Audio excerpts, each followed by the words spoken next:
పండగ వెళ్ళిపోయి ఇంటికి వచ్చిన వాళ్ళు ఇంటికి వాళ్ళు వెళ్ళిపోతూ ఉంటే మనసు బిగబెట్టేసి ఏటోళ్ళు అయిపోయిందండి. పరాసుకాయలు ఆడుకుంటా వాళ్ళ కూడా మాట్లాడుకుంటా ఆనందించడానికి సేపు పట్టలేదని క్షణాల్లో గడిచిపోయే రోజులు. భీమవరం పందింకోళ్ళు పంది అయ్యాక పచ్చడెట్టేసినట్టు బంధువులు వెళ్ళిపోతూ ఉంటే దుఃఖంతో మనసు పచ్చడి చేసినట్టు అయిపోయింది. మళ్ళీ వీళ్ళంతా ఎంతకాలానికి వస్తారు. తాపేశ్వరం, పూతరేకులు, పెద్దాపురం, పాలకోవ, ఏలూరు, పెరుగు చెట్టు, కాడట్టుకొచ్చిన జున్ను పాలతో తీయడి జున్ను అన్ని కబుర్లు ఎట్టుకుని తిన్నప్పుడున్న మజా ఒక్కసారిగా పోయి సంబరం గాలిలోకి ఎగిరిపోయిందండి. కళ్ళకి మసకేసి చీకటి కమ్మినట్టు అయిపోయిందండి. ఇప్పుడిప్పుడే దిగుతున్న మామిడి పిందులతో మెంతి బదులు ఎడితే పిల్లలకి తీసుకుంటా కంచాల మీద కలపడ్డారు. ఇవన్నీ రుచి కుదరడం వల్ల అనుకున్నాం, కానీ చుట్టాలతో వచ్చిన పిల్లలతో జత కట్టిన సరదా వాళ్ళని నిజం తెలియలేదండి. అదే పచ్చడి పుట్టెడితే బొడ్డోళ్ళు ఎవరికి కంచం వైపు రావట్లేదు. చాలా కాలం తర్వాత వచ్చిన ఆడబిడ్డలు కళ్ళు నీళ్ళు ఎట్టుకుంటూ ఇంటికి వెళ్ళేటప్పుడు కాళ్ళకి దండాలు ఎడతా ఉంటే లోపలికి ఎక్కేసినట్టు అనిపించిందండి.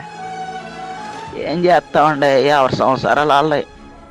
బరువు ఎక్కిన గుండుతో సెంగుని సెలవుడి కట్టి కాళ్ళకి పసుపు రాసి కొత్త బట్టలతో కట్నాలట్టు పంపుతూ ఉంటే మళ్ళీ అప్పగింతలప్పుడు వచ్చిన దుఃఖం పొగులు వచ్చేస్తుందండి.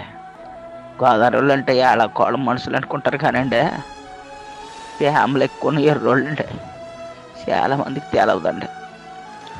రైతులంతా ప్రపంచానికి బొగట్టడానికి పొలం వైపు పోవడానికి సిద్ధమైపోతున్నారు. పాలోళ్ళు క్యాన్లు తోసుకుని రేపటి నుంచి పాలు వేయడానికి తయారైపోతున్నారు. కూరగాయలు అమ్మేటోళ్ళు పొద్దుగాల వచ్చి ఆటో బళ్ళోళ్ళతో మాట్లాడుకుంటున్నారు. ప్రతి ఊళ్ళో జనం గుంపులుగా బస్ స్టాండింగ్లో, రైల్ స్టేషన్లో ఆగపడుతున్నారండి. చూస్తూ ఉండగానే అయిపోయిందండి పెద్ద పండుగ. వెళ్తా మా మానెల్లుళ్ళు, మేనగోళ్ళు యాసంశాలకు వస్తామా అంటూ ఏడుతూ వెళ్ళిపోతుంటే గొంతులు ఏదో అడ్డన్నట్టు అయిపోయిందండి. ఆ పిల్లలు మొక్కలు చూస్తే జాలేస్తుందండి. హాయిగా ఆడుకుంటూ నవ్వుతూ తుళ్ళుతూ పండగ గడిపేశారు.